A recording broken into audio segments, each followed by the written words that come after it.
Yeah, so I'm here on the China-Vietnam border. My wife and I, it's our 12th year anniversary today. We have been traveling to this area on the China-Vietnam border for the last 12 years. As soon as we got married in the Philippines, she's from the Philippines, by the way, we moved to China, and within the first 4 months of our marriage, we were already on a vehicle down in this area. I wish I could show you. It's really dark outside, though, so I still can't show you, but traveling among this unreached people group. No known Christians at the time, according to JoshuaProject.net. And over the years, I mean, we traveled 17 hours by driving, took a couple days over the mountains to finally get to this area. Now, everything is just so different. You can take a 6-hour train, 7-hour train, which we're going to be doing in a few hours here, back to the main city. And over the years, we've been traveling, sowing into this area, seeing little breakthrough and small pockets of growth. One of my local missionaries actually told me he told me, don't worry about the slow growth, because I was concerned about, you're traveling to unreached people group. They've never, ever once heard the gospel. And it's tough to grow inroads into sharing the gospel into an unreached area. One of my local missionaries said, the harvest is in the seed. And that's what we have seen over the years, the harvest in the seed. We've been sowing and sowing and sowing for the last 12 years into this location. Welcome, welcome. Sorry, I can't pronounce your name. Looks like you're from Russia. Welcome. So as we've been sowing, we finally, over the years, seen breakthrough, people getting saved, coming to the Lord among this unreached tribe. I'm not going to mention the exact names and places of where I am right now. I'll just suffice to say I'm on the China-Vietnam border. But about 190 days ago, just over 6 months ago, I was here leading a short-term missions team from Northern California, along with all our local missionaries out within Reach Global, by the way. I haven't even introduced myself. For those of you who don't know me, my name is David Joannis. I'm the founder and president of Within Reach Global. It's a nonprofit missionary agency reaching unreached people groups in rural and urban settings, this being one of the very rural areas that we've been targeting for many years. And then I also blog at davidjoannis.com. Here, I'll leave those links for you so you can check that out. All right, so what was I saying now? Well, about 190 days ago, just over 6 months ago, we came here with all our local missionaries out within ReachGlobal.org, or within Reach Global, or nonprofit organization. We have about 25 missionaries, some local Chinese, some foreign, and we all were actually, after a great day, an amazing day of seeing breakthrough, the harvest in the seed, finally this small little bloom breaking out and bursting forth into some sort of beauty in an area that has never once heard the gospel, seeing breakthrough. And they took me from village to village to village after 12 years, seeing all these new believers, all these small house churches in the mountains and around this area, just here on the China-Vietnam border. It was so encouraging, so inspiring. Yet on that day, on the way back to the main city, the police stopped us. About 15 armed guards with AK-47s stopped us, drove us, caravanned us. We had 2 vans. They drove in front of us and behind us and forced us to the police station, where we were interrogated for the next 6 hours. Okay, this was very fresh to me. So one of our local missionaries were actually beaten up by the police. This is only 6 months ago. And this was my 22nd interrogation in China. Not my first rodeo. But by the way, if you guys can hear me okay, leave me a little chat if you can see me. I just want to make sure you can hear me, see me, because my internet's not great. Welcome, James. So for the next 6 hours, we were interrogated. One of our guys was beaten up by the police. And then afterwards, when they were finally released, I'm definitely cutting the story short, they released us all, our phones were tapped, and I wasn't blacklisted from this area, but I know that my name is on record, so me coming back to this area is a little bit, it's putting myself in a precarious situation, basically. So all that to say, That was 6 months ago. Okay. The guy who got beat up by the police soon after asked the girl of his dreams to marry him. And this trip, I decided to take my wife and daughter, she'll be 3 years old next week, down to this area to officiate the wedding of these persecuted Christians. They're actually in a hotel room just around the corner from me. I'm in the stairwell in between floors, and they're just right up here sleeping in the room there. They just got married yesterday at their wedding. And I wanted to talk about this live from the China-Vietnam border, ins and outs of family on mission, because, man, for many years, I've been a missionary in China for nearly the last 20 years. I'm 37 years old, forget how old I am here. 37 years old, more than half my life I've spent in China. The last 20 years doing missions in China, and I've been all over the most incredible, crazy places, and it was always so much fun, man, when you go into Burma, and I was translating for Time magazine at the time. It was about, 15 years ago. And welcome, Joe, by the way. Awesome. Good to see you. All right. And, translated for Time magazine, snuck into the Burma border. This is where mass methamphetamine production, second only to Afghanistan, was. Myself and a journalist named Andrew Marshall.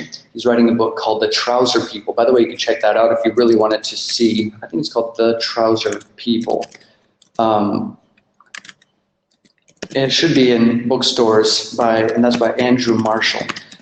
Trip when we got stopped at the inside Burma by 100 armed United Wasp State Army child soldiers. Each was 16 to 18-year-olds carrying AK-47s. The Trouser People by Andrew Marshall. These were always exciting times. Yeah, it was crazy. Yeah, it was putting myself in a precarious situation. Yeah, it was a little bit sketchy when you go into these areas. But man, I was a single guy. It was awesome. No guts, no glory, no missionary story, right? No newsletter story. So as I traveled to all these areas over the years, it was exciting. It was fun. Now add to that the reality of family on mission. Brings a whole new dynamic, okay? I was just interrogated here, AK-47s, human trafficking, massive area with lots of issues. Now, I have my 3-year-old daughter, she's almost 3. Now my wife is here. And by the way, I'll just preface this whole thing to say, since we're talking about family on mission, I am exhausted.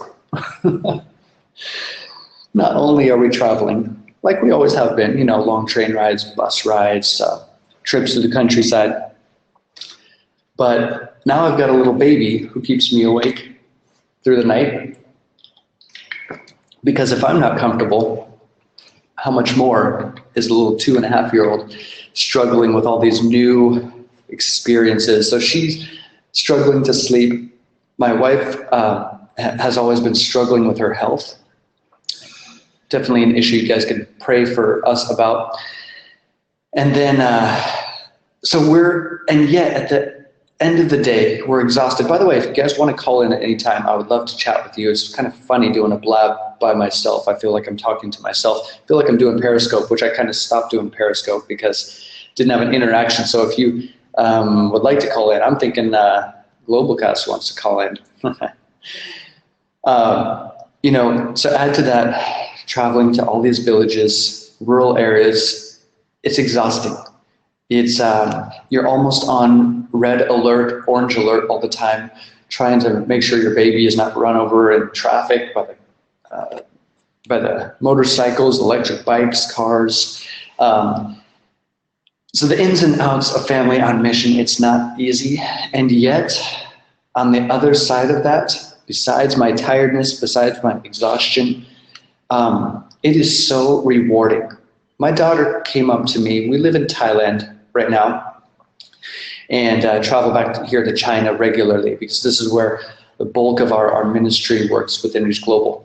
And she told me the other day, me and mommy, she's almost 3, me and mommy just cleaned all my old shoes that I can't wear anymore. They're actually brand new, but she's grown out of them. We cleaned them all, and we're going to give them to the kids who don't have any shoes and clothes. And they're not going to be happy. They're not going to be sad anymore. They're going to be happy.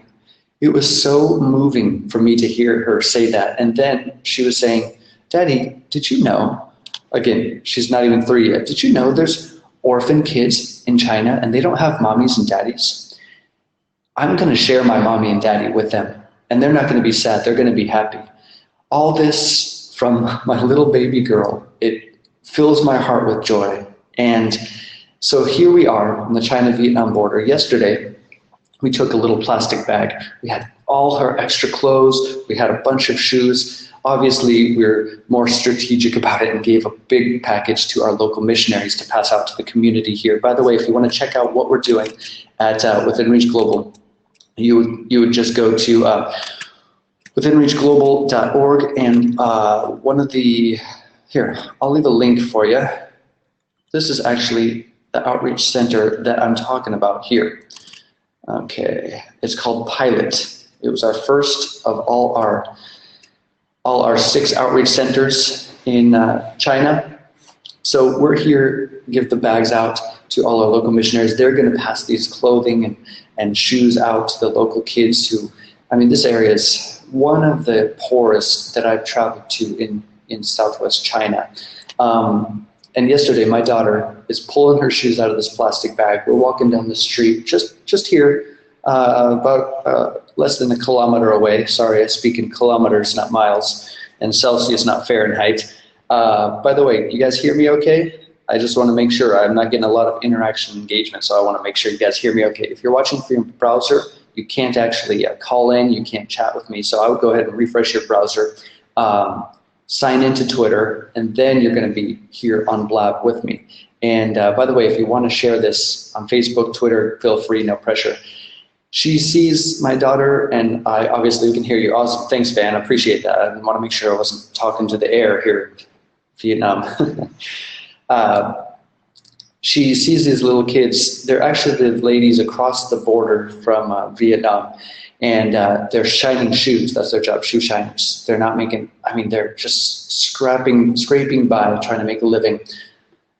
2 ladies, 3 children. They're less than 3-4 years old maybe, and they're all don't have any pants on, don't have any underwear on, so they're sitting naked on their butts on the sidewalk, no shoes. And Kara said, Daddy, let's get the shoes. She passes out these shoes to these children. You know, I know it's a small little gesture, and I understand that the lostness and the reality of unreached people groups goes way beyond a pair of shoes and a pair of clothing. And yet, on the other hand, isn't it funny how Jesus said, as you do unto the least of these, you do unto me? And a cup of cold water in the name of Jesus is a very powerful thing. I do think this is a holistic way of bringing the gospel to those who are the least reached peoples of the 1040 window. And by the way, you guys know what the 1040 window is? You ever heard of that?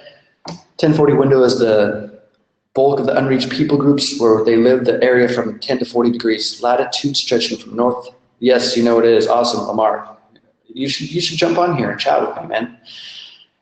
Stretching from Northwest Africa to Asia and including the Middle East, basically where the bulk of unreached people groups and unreached peoples, poorest of the poor, now reside.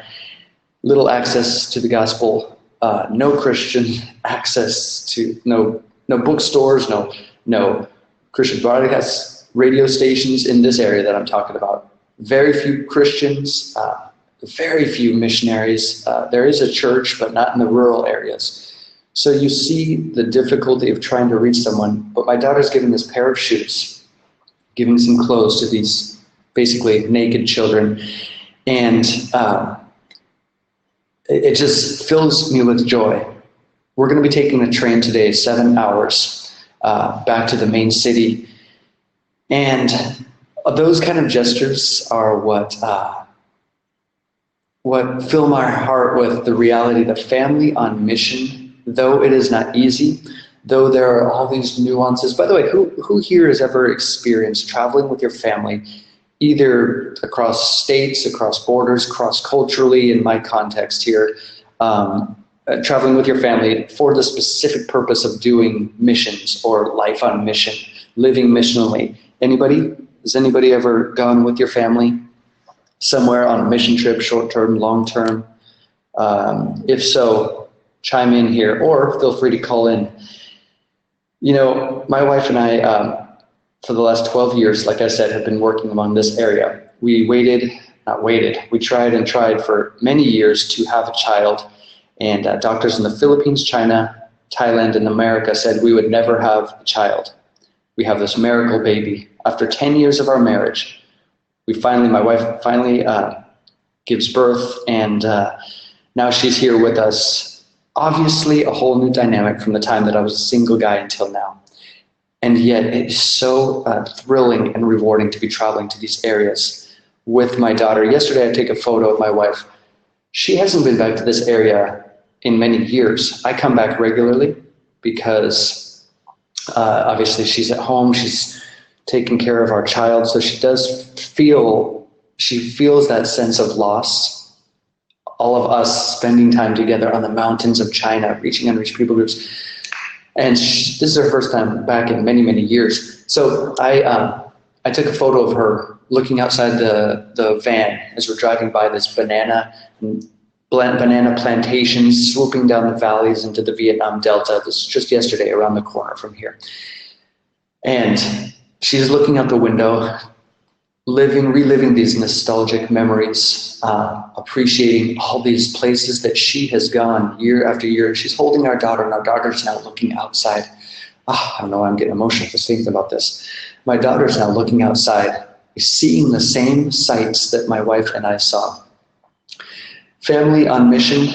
I guess I wanted to do this because the reality is it is not easy, and I do appreciate your prayers. Last night I got a knock on the door, very late, 11:30. I was already in bed. Thanks, Van, for tweeting this out. Appreciate that. Got a knock on the door, and this is what always happens when you go to an area where you're the only Westerner in the area. And I thought, again, 180 days ago, 6 months ago, the police shows up, 6-hour interrogation. I thought, oh no, this is the police, because, you know, we're here in an area that is very sketchy, and I'm part of this wedding of persecuted Christians.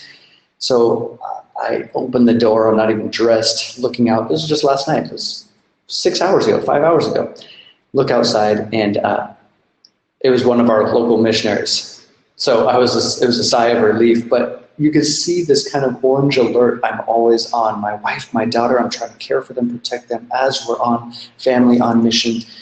You know, the reality is we need your prayers. We need your intercession. If you would want to remember us or remember us in prayer, davidjoannes.com, you go check out what we're doing there. Actually, here, I'm going to leave you a link as well to one of the recent blogs I wrote that has the detailed story of the backstory of why we're here. It's called The Trepidation of Christian Obedience in the Midst of Persecution. Trepidation, why? Because am I smart, or am I obedient, or just stupid bringing my wife and daughter here? You can check out that blog. But in the end, whoops, I'm getting a little feedback here. All right, my website live streams all my blabs. If you go there, you can actually see in the sidebar all the live blab streaming at the same time, so you might get a feedback as well. So actually, I've got to run in just a few minutes. In an hour or so, we're going to be catching a train back to the main city where we've been working, where all other outreach centers are. But I've been thinking about this. I would love for someone to join in if you want to chat for a couple minutes, because like this kind of blab session is a way for me to decompress. Hey, Van, awesome, thanks. Way for me to decompress, express my thoughts about what's happening, and awesome to have a second voice. Hey, Van, how you doing? Hey, how you doing? Good, good. Yeah, it's much nicer to have someone call in, because I'm like, I feel like I'm talking on my computer. Right. Hey, where are you at right now? I'm in Tennessee. Okay, great. Yeah, I'm a pastor in Tennessee. I've been one for 24 years. Great. I was going to ask you, when did you know you were going to be a missionary? As the story goes, I was 3 years old looking at National Geographic magazine, told my mom, I ran across a photo of China. I said, I want to bring bread to the kids of China. So 3 years old, I don't know, my mom was telling me, eat your vegetables, there's starving kids in China perhaps. But when I went to Teen Mania Ministries, I went on a short-term trip. This was 1995, 20 years ago. This year was when I first smuggled Bibles into China, but we didn't call them Bibles, we called them bread. And so I was taking bread to the kids of China, and that was like a real confirmation of my calling. So nearly 20 years ago and beyond, I guess. Right. So what's the reaction when you give Bibles there in China? Well, we don't really, well, no, I shouldn't say that. We don't smuggle Bibles anymore, that's for sure. But have you seen that video clip on YouTube of those Christian Chinese receiving Bibles for the very first time? Right, yeah. You've seen that, right? And they're like jumping on this bag of Bibles and then crying, kissing the Bible. It's very moving. We used to see that. We used to smuggle Bibles and then bring them to the Pastor Samuel Lamb's church. He's in prison for 21 years of his life. Today, the Chinese government actually prints Bibles. You could buy a Bible for $1 in any major city. And yet, the passion of Chinese Christians for the gospel, man, there's a spiritual vacuum here. So, I mean, if you were to come here, you would be amazed at how easy it is to share the gospel, plant a church in a couple months. Such a spiritual vacuum. That's my invitation to you, by the way. Yeah. I mean, are they allowing you to do churches? They're not, I mean, do you have to go through government or? Well, I mean, China has religious freedom on paper, right? You know that. Freedom of religion. When I got interrogated, we did nothing. All we did was travel from village to village, and they saw photos of me and all our local missionaries praying for others. That was the sole evidence of why we were interrogated for 6 hours and why one of our guys were beaten up. According to the law of China, while we're in the police station, there's nothing wrong with that. But I do realize on this area, it's a massive human trafficking, drug distribution area. So, it's a precarious place. So, no, they don't let you, and there is a lot of hostility governmentally and even in communities. But on the other hand, there is great breakthrough. So obviously, we're going to keep moving forward with InReach Global. But you do, for example, when I came down here, I know I have a record here. We took a train, so we don't have to go through the checkpoint driving. When I got to the hotel, actually I didn't check into this hotel with my passport. I snuck in the side here with my luggage because I didn't want my passport to be passed over to the police station and then have some issues again. So I'll register now when I leave. So you learn these little tricks of the trade to get around Gotcha. the authorities. Yeah. So, yeah, anyway. Yeah, I'm glad to finally see you face to face here. In the States? I'm from Arizona originally, homeschool kid, yeah. And but like I said, been living in China for the last 20 years or so. We're actually thinking of heading over to Tennessee, Nashville area. Well, we're going to be in the States in February, March. So we'll probably be around your area. I'll have to stay in touch. I'm in Athens. I'm between Knoxville and Chattanooga. Okay. Close to North Carolina. Okay. All right. Okay. Very cool. I'll tweet you here after this is done. You have a wife, kids? 2 sons and a daughter. One's a senior in school as well.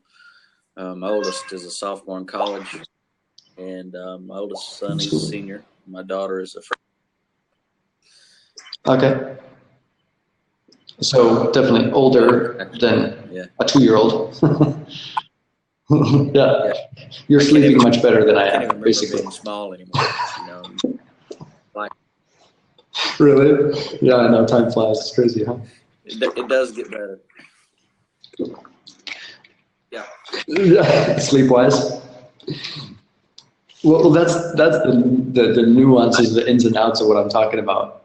you're exhausted. You're just operating on 40% all the time. But then at the same time, you're seeing these beautiful little instances of my daughter just learning who Jesus is through the giving away of something. It's really kind of nice and exciting. It's amazing. Now, how are you supported? Is it just by churches or? Well, it's by churches and individuals. Lately, I've seen just a real.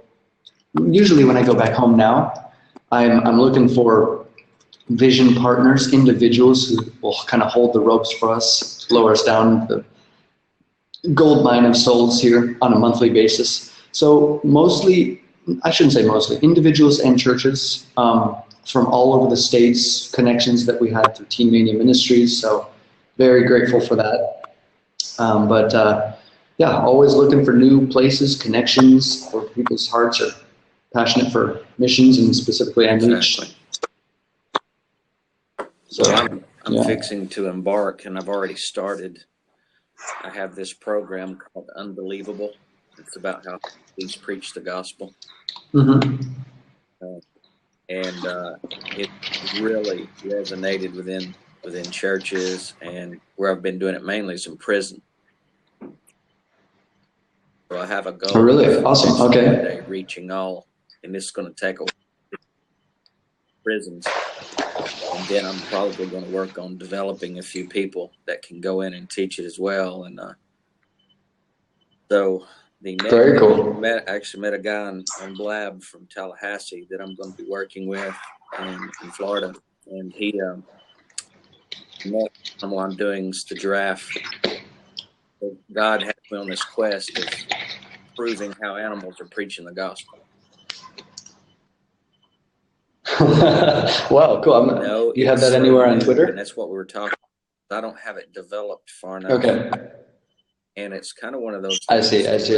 If you do it before you have it furtherly developed, I'm concerned that somebody could, mess with it, steal it, if you would. Yeah. Finding out is that if you do enough research, that's what I was telling my friend. I said, the Lord told me to watch 30 hours of giraffe footage with no sound. So in about with no sound. 9 hours of it, there's about 13 minutes left of my journey, and I actually kept up with the time. Which watching 30 hours of giraffe footage is, it's kind of extreme and exhausting. Right at the end, the Lord showed me something. It's so obvious.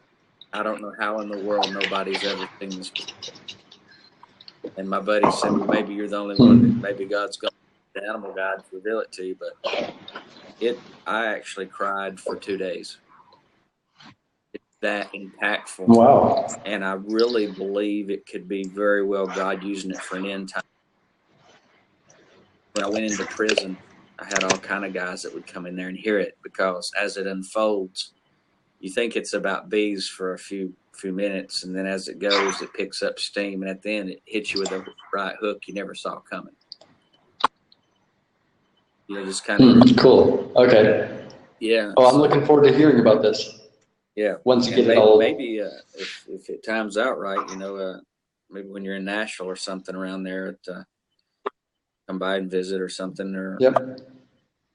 That's where my wife's from. She's from near Nashville, so we travel out there. We have people out there. I see. Okay.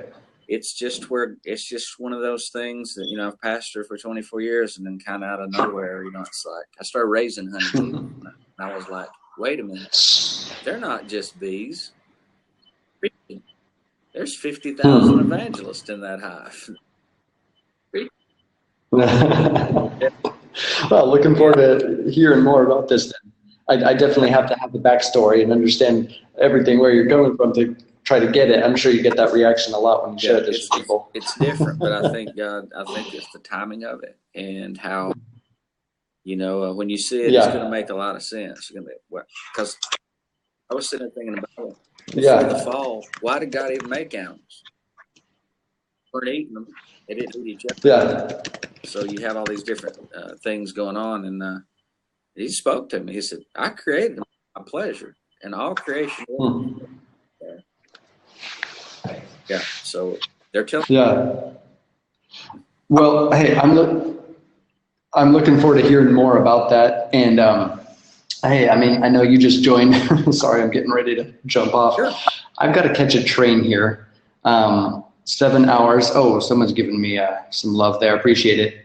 So I'm getting ready to catch this train back to the main city. About 7 hours, and taking my wife and daughter. They're just waking up right now. Hey, Carlton. Sorry, I'm heading off here, but you catch the replay. Welcome, welcome. But yeah, hey, Van, it was awesome. Thanks for calling in. I felt like I was just talking my into prayers my are with you, screen. and I appreciate what you do. Thank you, thank you. Yeah. By the way, just in case you missed this or you're not sure what in the world we're talking about here with Family on Mission, you can check out my links here, davidjohannes.com and withinreachglobal.org. But I'm going to sign out, you guys. Thanks for showing up. Hey, someone lively debate knows Van there. I'm going to run, but I'll catch you on my other upcoming scheduled blabs. By the way, go to my profile and check out my scheduled blabs. I think they're pretty cool.